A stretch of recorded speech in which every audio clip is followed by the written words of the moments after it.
Hey guys, so it's 1:13 a.m. Manila time and I'm awake because it's lockdown. There's really nothing much to do, and I'm also monitoring the U.S. markets. As of this time, the U.S. markets is up. It's up 5+%. So we're seeing the Dow Jones are rising above the 2100 level, 21,000 level as of this point in time. Now, I made a video prior to this talking about quantitative easing, what it actually is, and I got a lot of questions from all of you, and it was so interesting that over my Facebook page, there were so many PMs asking more about what quantitative easing really is. And since I mentioned that in the previous video, quantitative easing is more of uh, the US government printing and using that fresh bunch of cash to be able to pay off debt. Isn't that actually bad? But I mentioned in the previous video that I said it was good. So I want to drill down and talk more about that in this video. So, by the way, my name is Marvin Germo. If you're new to this channel, super appreciate it if you could subscribe and smash that bell and press that like button so that you get to see more of my videos every time I upload it. The heart and the goal of videos like this is, I guess, to educate you, especially in times like this where there's crisis, where there's fear, that you do not panic, because if you panic, you will lose. And the goal of why I create so much videos is so that you get to decide based on logic, based on the numbers, based on the right information, so that at the end of the day, you deciding whether you should buy, sell, hold, or avoid a certain position is based on data that you process that will allow you to execute. And for me, that's one of the strongest and best ways for you to be able to trade the markets with confidence as well. And let me know. I'm trying to experiment now since it's lockdown. This is some sort of like a podcast format where you just really hear my audio while I'm speaking. Comment if this is something that's helpful for all of you. Comment if you like this format, because if you like this format, this will allow me to make more and more videos instead of something that's heavily edited, something that has a lot of I don't know, a lot of graphics, a lot of edits. This one is simple, basic, but it gives, I guess, the right information for you guys as well. So if you haven't seen my previous video on quantitative easing, I would suggest that you watch that first before watching this, so at least you have context. But let me drill down even more on what quantitative easing does and why it's being done. So just a recap. In 2008, the U.S. government did quantitative easing. I think they did it in three tranches in different years, just to stimulate the economy. So please remember this. The main goal of quantitative easing is basically to stimulate the economy. Every time there's low interest rates and every time the US government, the US Fed thinks that the economy is relatively fragile. So that's the main goal, that's the main intent. The goal of everything on why they're doing this is they want to pump and prime the US economy. And what we're going to discuss at the end of all of this is, number one, is quantitative easing good or is it actually bad? Does it hurt the U.S. economy and the global economy as a whole when they're doing all of this stuff? So at the end of all of this, I'm just gonna give my inputs, my insights, but you get to still decide, whether you think this is good or bad. So, as what I've mentioned in the previous video, that the US government prints money as part of quantitative easing. And as what I've mentioned also in the previous video, that the money that they're printing right now is unlimited, it's infinity. They're printing trillions of dollars to back and protect their economy. So what does it essentially do? So please remember this. Over the course of time, since 2008 2009, there were a lot of stuff that have been happening also in the US economy. Banks would lend out stuff. There are bonds, there are student loans, there are credit card debts, and all of this is shouldered by the bank. Every time this happens, banks would give out cash. They would give out cash. They would give out cash. The problem with that is, every time they give out cash, every time they lend money to people, what happens is they're holding different types of assets. At the end of the day, bonds, preferred shares, student loans, credit cards, they're all assets. Meaning the value of those assets is basically, if the person who borrowed the money has the ability to pay, then suddenly this people then these assets have value. So the risk there is if an economy becomes relatively unstable, or there's a lot of fear, there's a lot of uncertainty. The biggest problem there is if a lot of people are scared.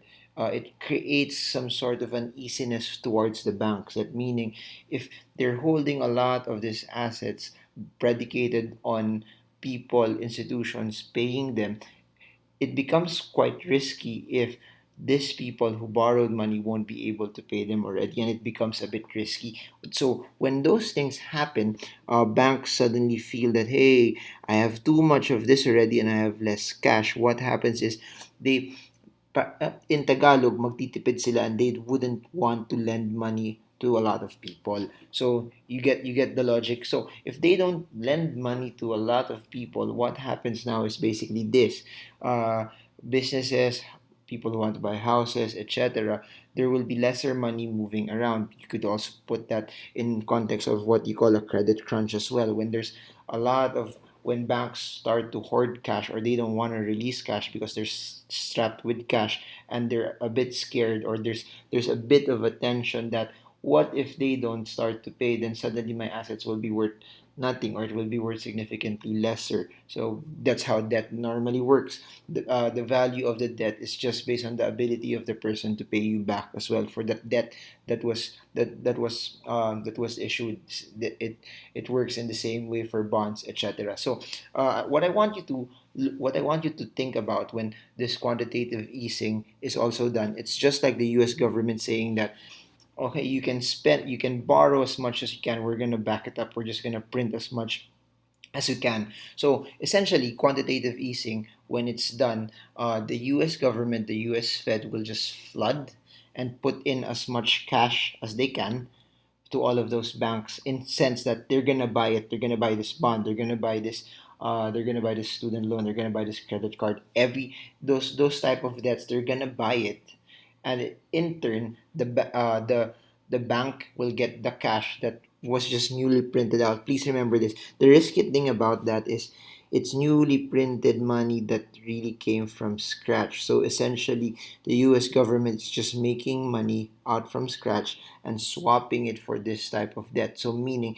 the banks suddenly have unlimited amounts of money that they can lend out to people. In turn, over the short term, it creates a sense of everything's gonna be all right, because suddenly the banks have a large amount of cash already. If they have a large amount of cash, they suddenly feel relatively, if a while ago they were tense that, hey, I don't have enough cash anymore to protect myself, and all I have is assets that are predicated on people paying me. But suddenly now, because the government bought all of those bonds, all of those assets, the bank suddenly now has a lot of cash. Since the bank has a lot of cash, they can lend it to more people. When they lend it to more people, again, the economy is made up of transactions. Since the economy is made up of transactions, suddenly you have more money moving around the economy as well, moving around the economy as well. And since if more and more people borrow again, then the government just buys it back again. Then suddenly, because as you all know, it's QE infinity, meaning the banks can just lend and lend and lend and lend and lend and lend and lend to a lot of people, to a lot of institutions, and the government will just back it up in sense by just printing and printing and printing and printing and printing and printing and printing. And that's their context of how they can escape this. That's how they want to escape this. It's printing artificial money that's not backed up by anything. They can just print whatever they want, and it suddenly infuses money into the economy. So this is what I believe. This is something that's good for the short term because it enhances confidence that, hey, banks have a lot of money again, there's no bank run, everything is going to be normal. And that's why you see it as of yesterday, as of today, the Dow Jones is up, the other markets around the world are also up. But if you look at it also, the question there is, how long will this last? This looks as something that's artificial. The whole context of them doing this is, hey, if the economy gets better again, we have more money again, then we can pay off those debts again. We could stop it like what they did. And if you notice, they tried to do that, but I think in 2018, it nearly brought problems also through the markets as well, when they started to when they started to unravel all of the things that they did in 2008. So the question here, number one, that people need to know is this something that's sustainable? Is this something that every time they hit a brick wall, every time there's a problem, every time that the economy looks fragile, they're just gonna do QE again? Because please remember this: when the Fed or when the U.S. government perceive that things are better, they're gonna stop quantitative easing, similar to what they did in '08, and then they're gonna slightly bring interest rates back again. But if you notice the narrative, every time they bring interest rates back again, it they when they hit some sort of trouble, they bring down interest rates again. So there. What we don't see is how does this impact the long term? How does this impact the value of the US dollar? How does this impact how things will go also for their economy? Because literally they just keep printing and printing and printing and printing money which has no value. I'm not sure if you're getting this, but if you're getting this, comment. Please comment. I'm getting this. Please comment. I'm learning. If this is something that you think is good or bad for the US economy and the whole global economy altogether. But what it does also, though, is it gives you a sense now that, hey, if I own this stock, I own this property, it may not be as scary anymore as possible. But the more they print, the more it devalues what it gets to buy as well. It also increases the possibility of what inflation is, what the inflationary effects of it for a particular region or for a particular country as well. So short term, it looks like a boost, it looks like a jolt, it looks like a stimulus to the US economy, which in turn will stimulate the whole world as well. But it looks to me, it looks uncertain in terms of how does it impact the world later on. So this may be something that will protect or somehow jolt markets for the short term, but is this a fix or is this just a band aid again, similar to what they did in 2008, 9, 10, 11, 12, 13? That 5, 6, 7, 8, 9, 10 years down the line, this might happen again, and the drop might be faster. The problem might be different also, and we're saying this under the context that as of today the US government still, or the US dollar is still the currency that the world uses. But what if 5, 10, 15, 20 years later there might be a digital currency, or there might be another economy whose currency is what is going to get is what's going to be transacted and used more? Please remember, China is also threatening to be a global powerhouse to beat the US, and they've been trying to do that. That's their whole goal, that's their whole narrative into all of this. So there, my take on QE is it's printing money from nothing to pay off debt, to give more cash to the banks so that the banks can lend more money, so that people can buy more, people can spend more, and then it just becomes an endless cycle. So when will this stop? When will this end? When it ends, will it bring the economy to a screeching halt, or will this lead to an even larger crisis later on? If there's one thing I know, I guess this is somehow trying to save whatever's left in the markets. Because please remember this, and I've said this in the previous video. The U.S. market is in trouble, and the lockdown, the coronavirus is stopping demand. Meaning, even though people want to spend, they can't spend because they can't go out. Even if people want to buy, but because there's a lot of fear, there's a lot of uncertainty, people may not buy those luxury stuff. Because it's different when people feel that the economy is good, it's different when people feel that the economy is amazing. But if the economy is not good, if the economy is not amazing, people won't spend, people will store cash. So what I think quantitative easing does, it gives people an artificial sense that the economy is okay, that when there's a lot of money moving around, that the they're gonna buy their luxury items, they're gonna buy the TV, they're gonna buy that car, they're gonna buy this, that. But when there's a sense of fear, people can tend to hoard their money, people tend to save it, and when people start saving their money, they don't spend, the transactions lessen, and the economy starts to weaken. So there, I want to know your thoughts on this. Let me know if you think this is something that's good, because I think some of you will say that it's good because it's giving a jolt to our markets. But is this something that's sustainable? Is this something that's good for the markets in general as well? So there, your thoughts. QE. good or bad based on what I talked about. Second question that I'd like to post is, do you like this format? This feels like a podcast already. That's just in YouTube. But if this is something that would help you guys consume the content better, if you don't see my face, then let's do this. Kasi alam ko naman hindi ako ganun kagwapo. So, so, baka it might be something that will help you guys even more if this type of content is out there as well. So, I guess that's it for now. If you have questions, comment them below, and I'll make videos off of that questions that you have, or particular comments as well, or particular topics that you guys want me to focus on over the next few days. So that's it for now. This is Marvin Germo trying to utilize this lockdown period. I don't know about you, but what I do know is this: I'm gonna do the best that I can to maximize this time. I'm not just gonna be idle. I'm not just gonna do nothing. I'm really gonna spend this time to further enhance my skill, but above and beyond uh, enhancing my skill, I'm gonna do what I can also to be able to add as much value to you guys as possible. Because at the end of the day, it's all about creating value. It's all about giving to so many people. And what I do know is my YouTube channel has started to become a platform to educate people, a platform to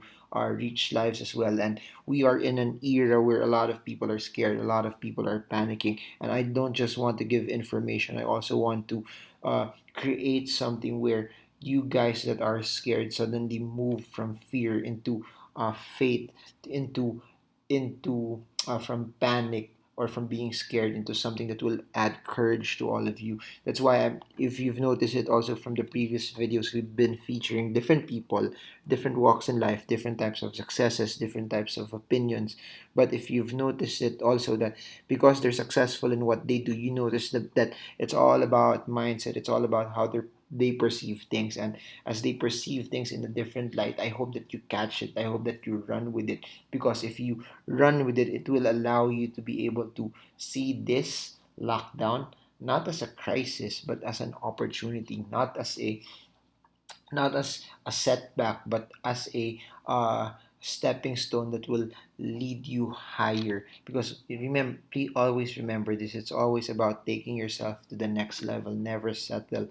Never look at problems as a setback for you. Never look at problems as something that will cause you to fall down. Please remember, hindrances, problems, they're not there to they're even if they're there to destroy you, even if they're there to beat you, you are greater than it. That's why I'll just end with this quote from the Bible, that greater is He that is in you than he that is in the world. Because if you know that God is on your side, that God is for you, that you're living your life's purpose, you are proceeding in purpose and your passion, you will always win. That no matter how hard it is, but you love the process, that no matter how hard it is, you will never stop. No matter how good or bad the economy is, work so hard, leverage so hard, be so smart, be so skilled, that good or bad economy, you will always win. And if there's one thing that this YouTube channel stands, it's all about hustle, grit, grind. It's all about working hard and using the information available for you to be able to leverage and do the best that you can, do the best of your abilities to be able to reach your goals of financial freedom. Because at the end of the day, that's all I want.